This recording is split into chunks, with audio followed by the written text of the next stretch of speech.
एक बार आचार्य चाणक्य ने कहा था कि अगर आप एक बहुत अच्छे योद्धा हो तो हो सकता है कि आप बहुत सारी लड़ाइयां जीत जाएं। लेकिन उन्होंने ये भी कहा था कि अगर आप एक बहुत अच्छे राजनीतिक या फिर कूटनीति को जानने वाले एक बहुत अच्छे नेता हैं तो आप युद्धों के साथ साथ पूरी दुनिया को जीत सकते हैं। ऐसा ही कुछ आज के टाइम में अगर हम देखे जाए हमारी ग्लोबल जियोपॉलिटिक्स, वर्ल्ड जियोपॉलिटिक्स की बात करें अगर हम, तो ऐसा ही कुछ हो रहा है आज के टाइम में। जो वार है वो वार हथियारों के साथ ना होके, ठीक है, तलवारों के साथ ना होके, गोलियों के साथ ना होके, आज के टाइम में जो वार लड़ी जा रही है वो कुछ अलग किस्म की वार है। आज के टाइम में जो वार लड़ी जा रही है वो लड़ी जा रही है टैरिफ्स के साथ। आज के टाइम में जो वार लड़ी जा रही है वो लड़ी जा रही है आर्थिक सैंक्शन लगा करके। आज के टाइम में जो वार लड़ी जा रही है किसी भी देश की इकोनॉमी को गिरा के वार लड़ी जा रही है। आज के टाइम में जिस तरह से वार लड़ी जा रही है, इस वार के अंदर भारत का रुख किस तरह से किस तरफ रहेगा, ये बड़ा ही जानने का विषय है। भारत किस तरह से अपनी राजनीति के साथ सभी देशों के साथ मित्रता बना पाएगा, ये भी देखने का विषय है।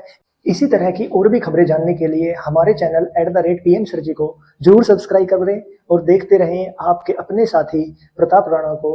नमस्कार दोस्तों, आज हम बात करेंगे एक ऐसे फैसले की जिसने भारत और रूस के रिश्तों पे सवाल खड़ा कर दिया है। रूस ने पाकिस्तान को JF-17 फाइटर जेट का जो इंजन की सप्लाई की है, जो ये बड़े ही एक महत्वपूर्ण विषय है, क्योंकि जब रूस और पाकिस्तान के रिश्तों की बात आती है तो कहीं ना कहीं भारत और रूस के रिश्तों के बीच में जो दरार पड़ रही है वो देखने के लायक है। जब रूस पाकिस्तान को उसके फाइटर जेट के इंजन की सप्लाई करता है, वो भी बार बार इंडिया के द्वारा मना करने के बाद, तो वर्ल्ड के जो राजनीतिक गलियारे हैं उसके अंदर कहीं ना कहीं सुगबुगाहट पैदा कर देता है कि कहीं भारत और रशिया जो है इन दोनों के बीच में दरार तो नहीं पड़ गई है। इनकी जो पुरानी कई दशकों से चलती आ रही जो दोस्ती है उसके बीच में कहीं कोई खटास तो नहीं पड़ गई है। दोस्तों, जैसे कि हमें पता है भारत के खिलाफ जो पाकिस्तान है लगातार जहल उगलता रहता है, तो क्या रूस ने भारत को धोखा दिया है पाकिस्तान को ये फाइटर जेट के इंजन प्रोवाइड करके, भारत के मना करने के बाद भी? चलो जानते हैं, इसके बारे में थोड़ा और विश्लेषण करते हैं, जानने की कोशिश करते हैं आखिर ये डील होने की वजह क्या है। दोस्तों, JF-17 एक मल्टी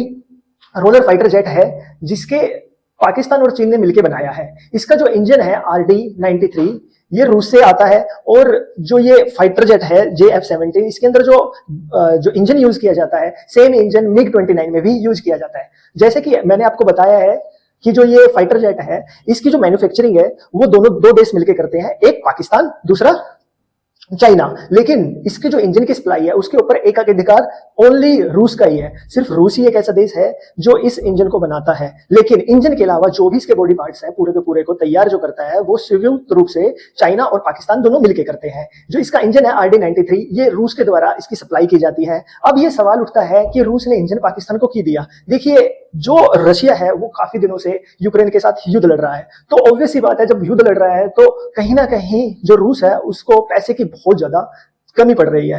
अब देखिए, क्योंकि आर्थिक सैंक्शन भी लगे हुए हैं रूस के ऊपर, तो रूस चाहेगा कि कहीं से भी आ जाए, बस उसके ऊपर उसके पास पैसा आ जाए, ठीक है, जिससे वो अपना युद्ध लड़ता रह सके और साथ ही साथ में जो उसकी अर्थव्यवस्था है उसको भी मेंटेन कर सके। वो दोनों तरीके से ही यहाँ पे देख रहा है। उसका कहना यह है इस डील के बाद कि जो उसने डील की है पाकिस्तान के साथ, जो उसने पाकिस्तान को फाइटर जेट के जो इंजन दिए है वो प्योर बिजनेस है। हालांकि देखिए कि हम जानते हैं कि जो चाइना है उसके संबंध भी रशिया के साथ बहुत अच्छे हैं, और चाइना के दबाव के कारण ही कहीं ना कहीं रशिया ने भारत की जो दोस्ती है उसको ताक पे रखते हुए पाकिस्तान को ये फाइटर जेट दिए हैं।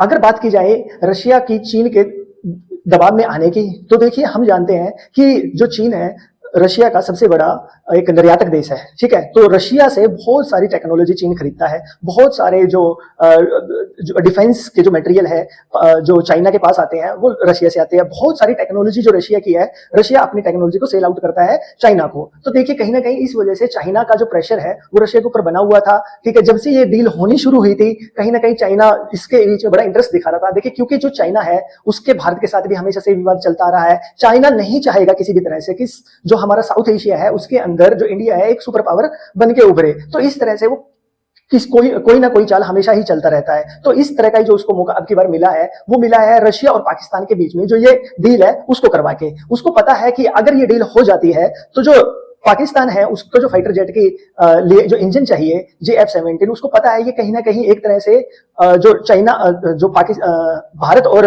रशिया है उसकी दोस्ती को बैक फुट पे लेके आ सकता है, ठीक है। और जानते ही हैं हम कि चाइना हमेशा से यही चाहेगा कि पाकिस्तान की और भारत की लड़ाई होती रहे और कहीं ना कहीं उसका फायदा हमेशा से ही चाइना उठा सके। हालांकि देखिए क्या है कि भारत दशकों से रूस का एक भरोसेमंद पार्टनर रहा है। S-14 मिसाइल सिस्टम से लेकर ब्रह्मोस तक, परमाणु ऊर्जा से लेकर अंतरिक्ष क्षेत्र में दोनों की बहुत ही अहम साझेदारी रही है। लेकिन अब रूस का पाकिस्तान को सपोर्ट करना भारत के लिए एक बड़ा ही चिंता का विषय है। तो दोस्तों, क्या आपको लगता है कि भारत को अब अपनी जो डिफेंस जो पॉलिसीज है उसके अंदर बदलाव करना चाहिए? अगर आपको लगता है कि हाँ, भारत को अब सोचना चाहिए कि हाँ, कि वो अपनी दोस्ती का जो रास्ता है वो दिल से ना लेके दिमाग से ले, जिस तरह से रशिया ने सीधा ही बोल दिया है कि ये जो बिजनेस हुआ है, ये जो डील हुई है, ये प्योर बिजनेस है, उन्होंने बिल्कुल भी भारत के दोस्ती के बारे में चिंता नहीं की। तो क्या आपको लगता है कि भारत को भी कुछ इसी तरह के कड़े फैसले लेने चाहिए? हम लोगों को दिल से ना सोच के बिल्कुल दुनिया की तरह दिमाग से सोचना चाहिए। ठीक है, हमें भी नए दोस्तों की खोज में निकलना चाहिए। तो अगर आपको भी ऐसा लगता है तो जरूर कमेंट में अपनी राय दीजिएगा और चैनल को लाइक एंड सब्सक्राइब करिएगा। धन्यवाद।